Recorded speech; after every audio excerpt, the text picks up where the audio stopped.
This is a reading video for A Certain Magical Index, Season 2, Episode 6 and 7. Links as always in the description below to go watch my reaction, then come back here to some full thoughts, ideas, and theories about these two episodes and such. Just two episodes, a quick little arc, little condensed arc. So click away now, or be spoiled as to what happened in these episodes. Okay. Very freaking cool episodes. Very cool episodes. More about tree diagram, basically. It's really interesting to see. Well, there was a news broadcast. I would have liked to actually see it, like the rockets taking off, kind of thing. But all the countries in the world apparently all trying to get up there to the wreckage and like scavenge it, basically. One of them succeeded, came back to Academy City, and then was stolen, basically, by some kind of unknown group. Well, immediately unknown because they didn't know who it was. But apparently, just a group of espers that are afraid of their own abilities, and want to find out if espers can be not human, kind of thing. Like, what if they evolved into, what if ants had esper powers? What if dolphins had esper powers? That kind of stuff. So they need to trade that diagram to kind of like calculate all of that and see if the possibility is there. And so on and so forth. And I'm sure a lot of other companies trying to like shoot or get the tree diagram thing so that way they can answer their own questions for their own experiments or whatever. So we'll probably they'll probably have to make a new one. Well, obviously they have to, because it broke. Accelerator shattered it in one like hit thing, whatever. It's funny how we actually got to see a little bit of the Mitsuka network. We saw the one sister that was like in the hospital basically because of her injuries from the previous battles and whatnot. We saw her actually get up and get dressed and talk to the Mitsuka network, asking for guidance or help or whatever. So that was really cool to see her interact with two of the Mitsukas, or I guess she was interacting with one, I think. Back and forth between the two in the network were talking to each other basically, and then all of a sudden Mitsuka, the host network, the network, she pitched in and started talking, and that was really funny. And Xclimber is like, "Can you pipe down?" It's like, I'm trying to sleep here. So that was really funny. I really do want the sisters to be more involved with the real Mitsuka and like in her life. Like I said, just at least have one sister with her at all times, kind of thing. So that way, all of them can learn from her, and like and she can learn from them, and vice versa, and they can all experience what it's like to be sisters with Mitsuka and that kind of stuff. I would love to see that, but they're probably not going to allow that because like their experiments and all that kind of thing. Closely being monitored probably, and all that kind of stuff. So it would be interesting though, but I don't think it is going to be a thing. Maybe, I don't know. There was that one ending with the with one of the sisters and Mitsuka together, kind of just walking around, whatever, and that's what kind of got me jogged in my memory. I'm like, that would be cool if that was the case, kind of thing. But yeah, doesn't look like it's going to be happening. So yeah, the whole bad guy situation, or the bad guy in these episodes, was another teleporter, but a different one than Shirai. Shirai is the one who has to physically touch something to teleport it.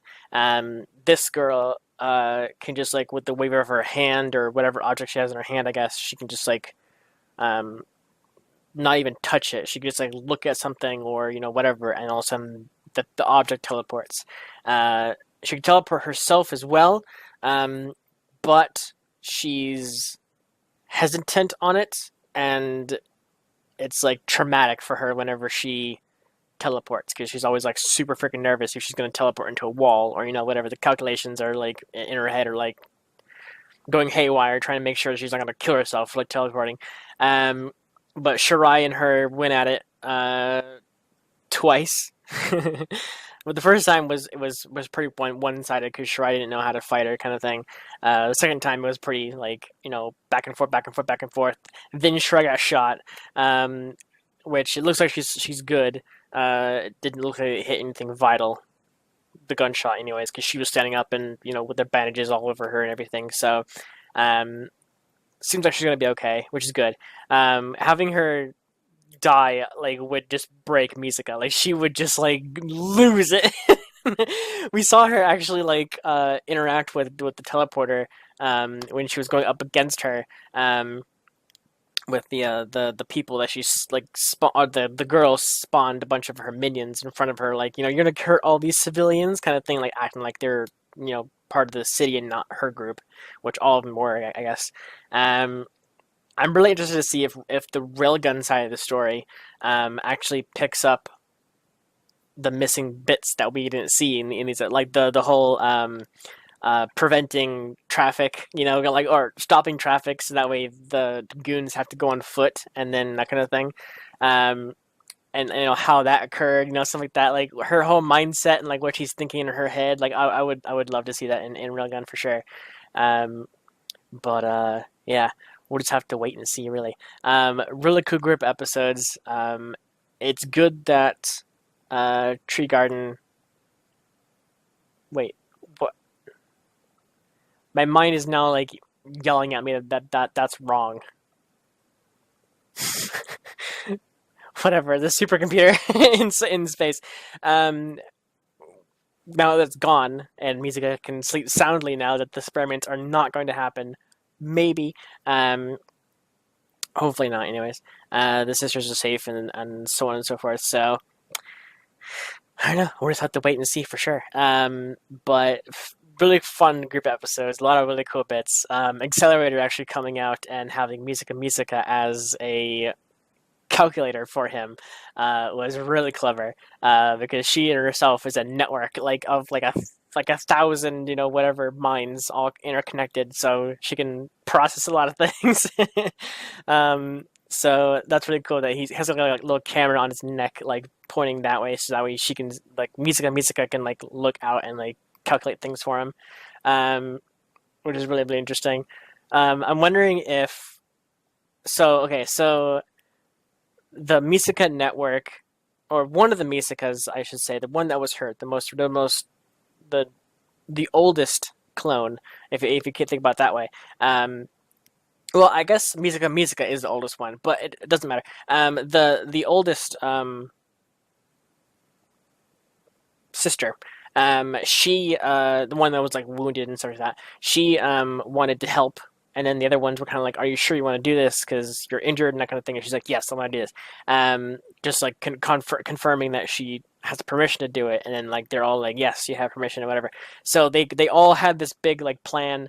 So one of the sisters, uh, I think maybe it was the same sister, um, the one that was the one that was broken, and or not broken, but like hurt and everything. I don't know if she or some one of the other sisters went to go get Toma.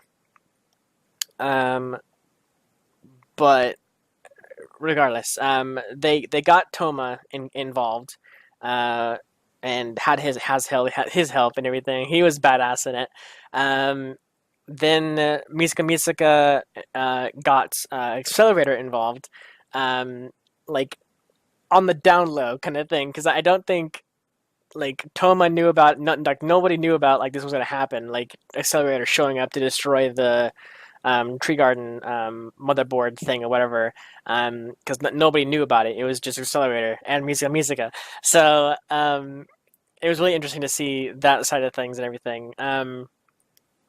Having the one teleporter summon like some kind of big destructive ball or whatever like that was gonna like tear down the whole building with Shirai inside, and then having Misaka outside just railgun the building basically to like make a pathway like all the way up to her, was really really cool. And then having Toma jump up there and then just like grab Shirai and then just like touch the ball to like get rid of it, or whatever it was really really cool. So I'm super pumped to see what happens next in this series. Whatever, if we go back to Railgun to continue that side of the story, or we're going to go continue on with Index.